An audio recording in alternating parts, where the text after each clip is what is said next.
First, I met Sasha 33 years ago. It was in 1991, in the last tragic days of the Soviet Union. First, it was at that time a congress in the Pantheon University in Athens dedicated to Lenin, and there was a delegation from Russia who came, participated, and then I met Sasha. Sasha invited me to Russia, to Soviet Union at that time yet. It was December 1991. I visited a country named the Soviet Union, but always I dreamed to come. And when I left, it was called the Russian Federation. It was December 1991.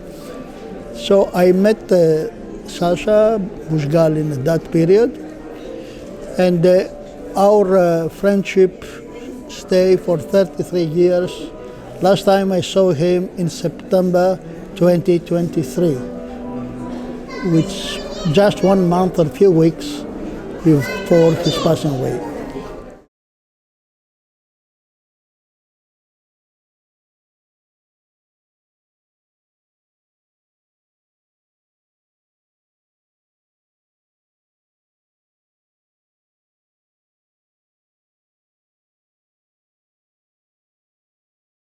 I think the important and the originality, the singular characteristic of Buzgalin's contribution to Marxism after the collapse of the Soviet Union, it was that he was the link uniting all was the best in the Soviet tradition, including the creative Marxism of Marxists like the Ilyenkov school, and also others, currents who were in the previous period, together with the new situation which was developing all over the world after the collapse of the Soviet Union.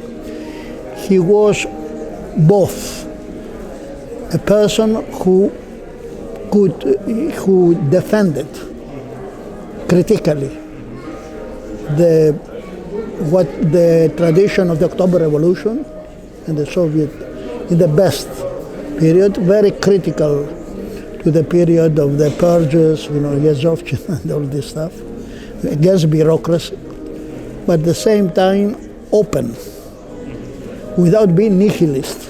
He did not abolish what was, it was very important for us in the West and all over the world to see a creative person, intellectual coming from the former Soviet Union, which was critical to what was negative, but also show what was the important contribution and the uncompleted socialist tasks in the country where the World Socialist Revolution started in October 1917. At the same time, he was not dogmatic at all. He wanted to learn. And what happens, and he intervened, what happens in the West and all over the world, the different currents, and at the same time, as he was critical to the former Soviet Union, what was found, the contradictions for the former Soviet Union, at the same time was critical what happens to the West. Alexander Buzgalin was not a post-Soviet, he was a Soviet man. Which means in the best. The tradition of the 1920s in the post-revolutionary Soviet Russia, when they look, the new Человек, the new human being, which will be beyond the limits of the past. Something quite new. He was not post-human, he was new human. In the same time, he was not postmodern, as in the West at that time. He was very modern in one other sense.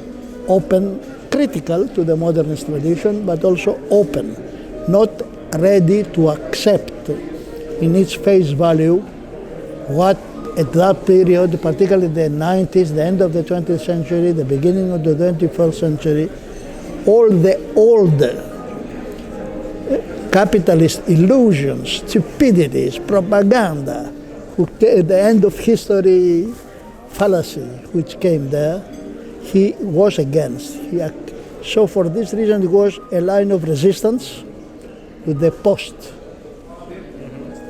who wanted to abolish in a nihilist way what happened in the past.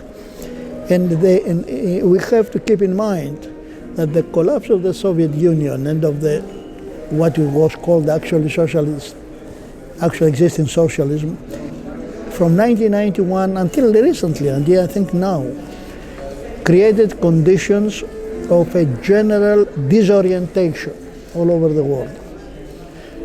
It is a French philosopher, Alain Badiou, used this term, general disorientation of the world following what he called the obscure disaster of the collapse of the Soviet Union in 1991. Still we live with these problems. So the legacy of Alexander, of Sasa, Buzgalin, defending in a critical way, but not only defending, also creating the new. If you like, he was new. It was a renovation not only of the past, but to be creative, it was to find the new. So he tried to analyze, together with Andrei Kalganov and the whole group of the Alternative that he was, to analyze the new phenomena of world capitalism in the 21st century. What is globalization, for example? What is the role of fictitious capital? What is the role of money? All the categories of a political economy. But beyond the illusions, the superstitions of bourgeois economics. In the Marxian critique of the political economy, he tried to understand the new phenomena, not only of the 20th century, but of the beginning of the new century. That does not mean he did not make mistakes. I mean, to be creative, it does not mean that you don't make errors. This all is the mythology of the dogmatics, the dogmatists. No, never error, never mistakes, etc. No, we did mistakes. Sasa did mistakes. Myself, who was a friend of him, everybody. Particularly, totally the whole picture of the world has changed. In the transition from the end of the 20th to the 21st century. So Buzgalin contributed. He had a large knowledge and contacts both in Europe, in America, in Latin America, in the so-called Third World at that time, even later in China. So he was a really international and internationalist Marxist. So there was an exchange, a metabolism between what happens, in the country where socialism first won its first revolutionary victory, what happens after the collapse. And we saw, particularly people like me, like others in the West, that nothing is completed, that we have still hope in this period of despair. It was a source of optimism.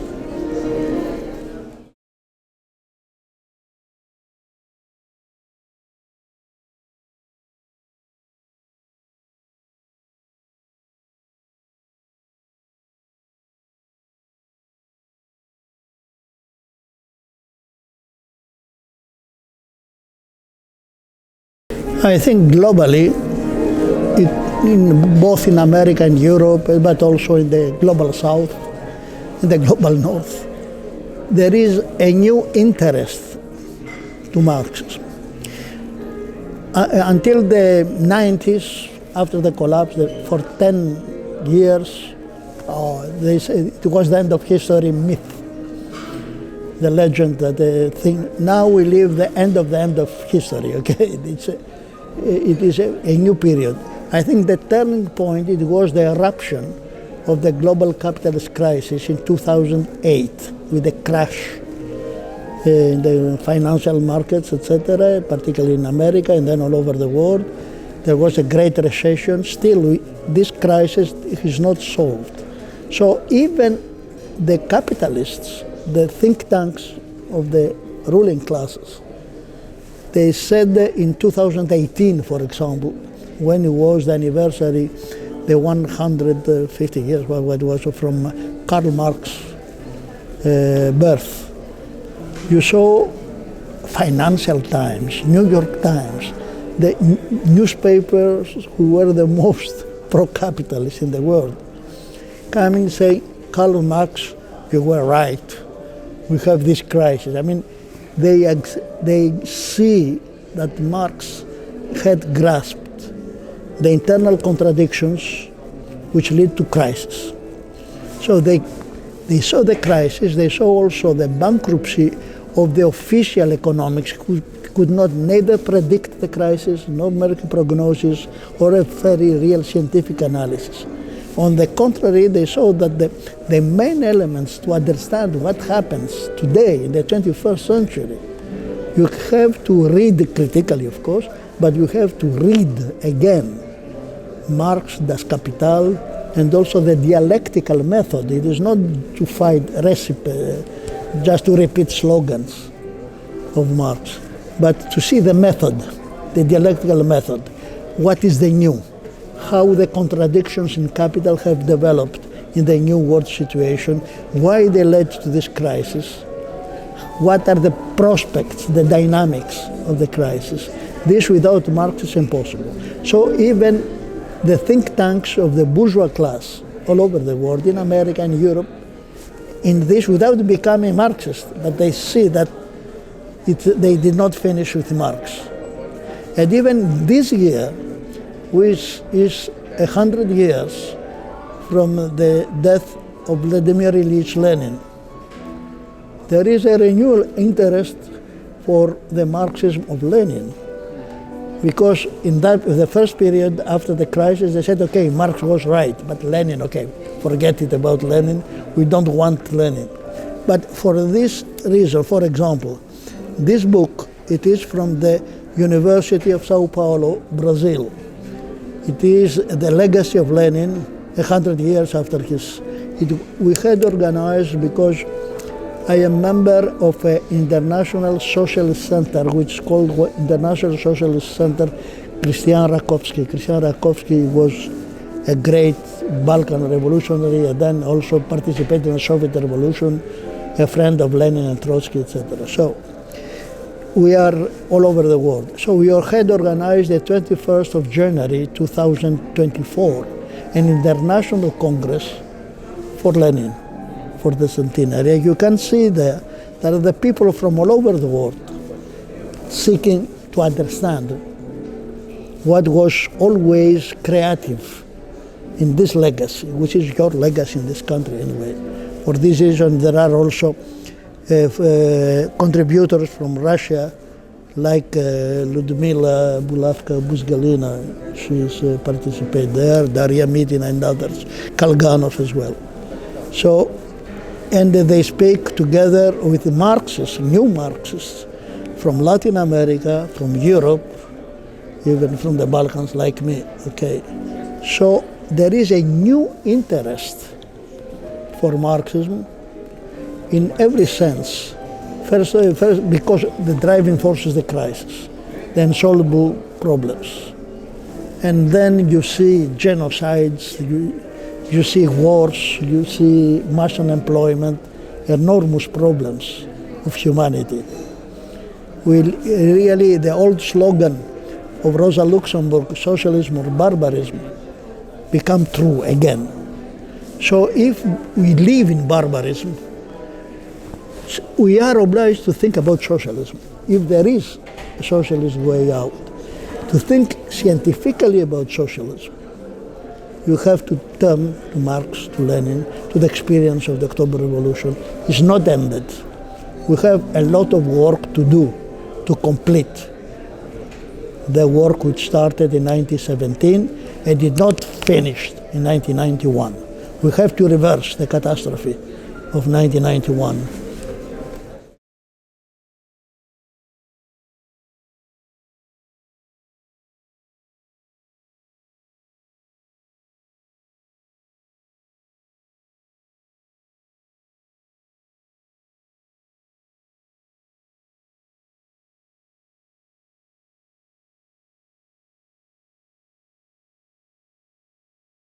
I think, and I said also in the Congress where I was here now in Leningrad, you call it St. Petersburg, for me it is always Leningrad.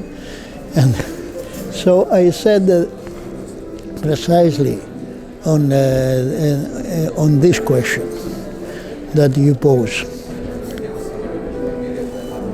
that what we live today, it is the decline of a system, not just of one country. United States of America historically was the highest point of historical development of a certain mode of production, the capitalist mode of production. For historical reasons, although capitalism was born in Europe and then expanded all over the world, it was in America that it reached the highest point. In the 20th century, we live, particularly after the Second World War, the US so-called world hegemony. And after the so-called end of the Cold War in 1991 and the disintegration of the Soviet Union, they thought that with a monopolar moment that only the US is the empire. But on the contrary, then started by the economic crisis, political crisis, and the mass movements. There are, of course, the mass media, they say nothing, but we have mass mobilizations, both in global north and the global south. I come from a poor country who was in the center of the European crisis after the world crisis. Greece was bankrupt, as most of Europe. We are in a terrible situation in the middle to two geopolitical confrontations, to put it simply. One at the heart of Europe, with NATO as the main culprit of what happens, and the other in Gaza, where a genocide of the Palestinian people takes place. Greece is in the middle of this international crisis. It's very different what happens in the center of Europe or what happens in the Middle East, but are connected, are different moments of the same process. So this war drive of imperialism, with the US imperialism, but assisted by the British and the European Union also, imperialist, NATO in general. This is not an expression of strength. If you take in a historical perspective, not just the propaganda of the mass media, you see the decline not only of America, the decline of capitalism, of global capitalism. America was the highest point. It replaced Britain in the 20th century for the world hegemony. Now America, no other force can replace it than world socialism. It is not in another country. There will be another who would replace America, etc., etc. This is nonsense, because the crisis is systemic, structural, what we saw. And there is a danger, because to put it in a mild way, we are in a global hybrid conflagration. Okay? Humanity is on the brink of an abyss, of a catastrophe. Either a climate catastrophe or a war catastrophe, or you name it. We are, all of us, in a turning point of history.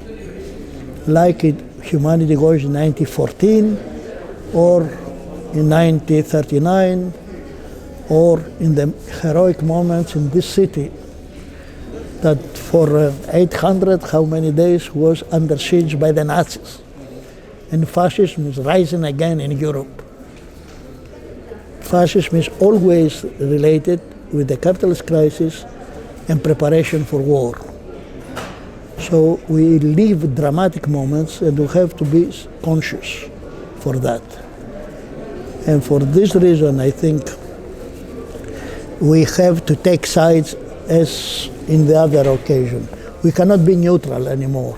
We have equal distance. Now we are for the defeat ourselves. My organization, myself, against NATO, against the genocide in Gaza, for the liberation of the Palestinian people, for the liberation of all the peoples from tyranny of the Western imperialism, and to open a new chapter in the history of human liberation, because Marx said, the definition he gives to communism, it is universal human emancipation.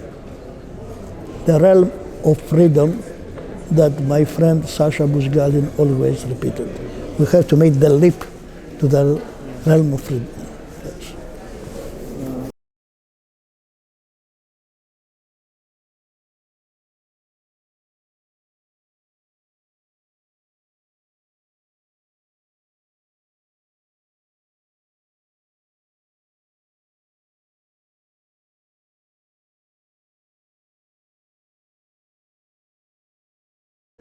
The whole project of the so-called European Union after the Second World War, but particularly after the collapse of the Soviet Union and also the Eastern Europe regimes, and the attempt to expand the European Union to Eastern Europe, etc., all this project has failed. Because of the European Union is the weakest, as I said today, the Congress, it is the weakest mega link among the metropolitan centers of global capital, between the American, Japan, etc. Because precisely they need to be integrated, the economy, the culture, everything, and there are forces of disintegration, of fragmentation. Today it is fragmented between the richer north of the continent and the southern, who were the poor, Greece, Italy, Portugal, Spain, etc. From the other side, the east and west is split. The former eastern countries are in a semi-colonial status. Bulgaria, Romania, ex-Yugoslavia is fragmented. Czech Republic is a part of the German capital.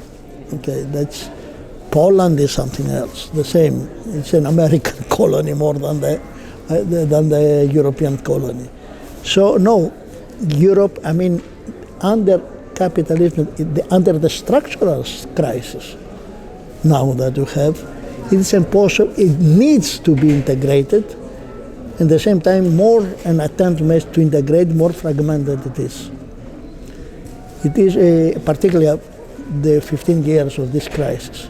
And after that, even you have Macron and company speaking about transform the European economy to war economy.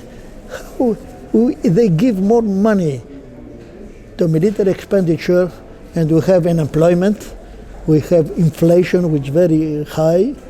There are not only in small countries like Greece, but in France itself, for the first time, Germany, who is the motor force of the European economy, is in stagnation, it is in recession. And it becomes the great patient of Europe again. And all the European Union was the whole process, the whole project of unification had as an axis, strategic axis, Germany and France. This axis now is fractured. There is always conflict between Paris and Berlin. So they need to be united, they cannot be united. We have to see to develop a strategy for social change, for social emancipation. We have to see the real situation. They have more problems than we have as a communist movement, okay? They have much. Our problem, it is pessimism. It is a despair. This pessimism, bourgeois ideology, to paralyze us, to do nothing. Although we have both great opportunities and great dangers. You can lose everything, much more than in the past. It will be not just a repetition of previous world wars with the nuclear weapons, something else. At the same time, because of the crisis, by mobilizing people to have a political clarification, fighting the general disorientation, have an orientation, When I mean general orientation, it is not that there is a wrong orientation now. There are not the points of reference where you can orientate. You don't know what is wrong, what is right. This is the dominant ideological problem that you have to overcome. For this reason, it's not just dogmatic repetition of the past. It's not just opportunistic adaptation. What you think it is new, it is not new. Just your impressions about the new. It's very old. The postmodern is archaic, is prehistoric. Really, we live in the last stage of prehistory, to use Marx's words. History of the humankind will start after the abolition of capitalism, and we can do it. That world socialism is our only future. This is.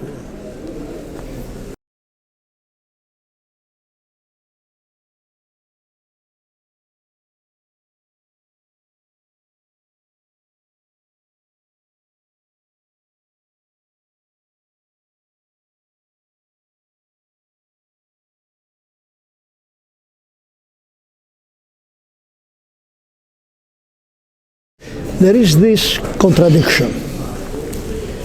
There are mass mobilizations. For example, in France, you had in March last year an enormous mobilization. I participated in a demonstration with more than 1 million workers in Paris against the so-called reform, a counter-reform of the pension system. And there are still big, even later on in the poor neighborhoods, the police brutality killed the young boy. So there was a revolt of all the poor. You have in Greece, to come to my country, we have the 28th of February 2024, this year, a general strike. The 8th of March, we have another general mobilization. And the 17th of April, we'll have a new general strike. Despite the fact that the right-wing government that we have got 41% of the vote last year, and there is no real left opposition in the form of the parties. The parties, particularly the left, repeat all the traditional left, repeat the old errors all the time. They try to find semi-solutions. And I don't say that you have to be, every radical is the best, but you have to have a real strategy and tactics when you have a crisis of the political power itself. There is no one government in Europe without a regime crisis. For example, Macron, who tried to present himself as a new Napoleon the Great and make war, waiting a new Kutuzov from your side against him anyway. But Macron he's nothing. I mean, the traditional political system in post-war France, you have a right-wing party, De Gaulle, you have the Social Democrats, the Socialist Party. For 58 until Macron, it was this system. This system could not work, collapsed. The traditional right is very bad, down. The traditional social democracy is down. In this way, Macron first came as a Bonaparte between the two as a solution. But the next election has no problem. It has problem. There is a danger that the far right, with Marine Le Pen, win against them. But the French working class, which is a multi-ethnic class, I mean, you have Arabs, French, everybody is there. It was ex-colonial power, okay?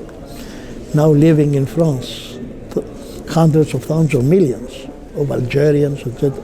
So all these are workers, and now they are mobilized. There is a crisis of leadership of the left. I mean, the traditional leaders are bankrupt. A new leadership, a new orientation, new strategy, new tactics to this situation still are not evolved. The working class is combative, but it's not organized. It's organized in trade unions, if you like, even in the neighborhoods. In the local basis, there are And there are tendencies to self-organization and to solve the problems. For example, to give you an example, everywhere in Europe, including in my country, the national health services is down, is collapsed. If you are ill, you don't have money, you die. You have to go to the private clinic to have a surgery. Otherwise, nothing. They privatize everything, and the price is enormous. You cannot, and particularly now with inflation. So what it happened to that, not only us, but we have organized, there is a web, a network of local free social services that they give free medical services. You go there and okay, there are doctors, nurses, etc. In solidarity with the people. You have forms of self-organization. In a period, I remember in Greece, we have popular assemblies, in the neighborhoods, we know they have common problems, how to solve the problems. There is these things. I don't believe that it is the only solution. We have to be in a higher level. We have to better organize, to have a better strategy, etc. We have a lot of work to do. I am realist to that, okay? But to be realist today, it is either to fight for a change, a substantial change, or you are the danger to be under the ruins of a system. The system by its collapse can kill all of us. So we have to go out of this catastrophe. I don't know here or other places, but in Western Europe and in America, also in Africa, Middle East, Latin America, the situation is terrible. We don't have another alternative but to go out, to fight and win. And we need Marxism for that. Большое вам спасибо за это очень содержательное интервью, за ваши ответы, которые в самом существе, что называется, раскрывают современные противоречия и глобального капитализма, и социально-экономических систем в странах Европы, в вашей стране. И будем надеяться, что вы будете также регулярно участвовать в наших мероприятиях, будете гостем на наших товарищеских встречах. Желаю вам всего доброго и успехов в борьбе. Спасибо большое.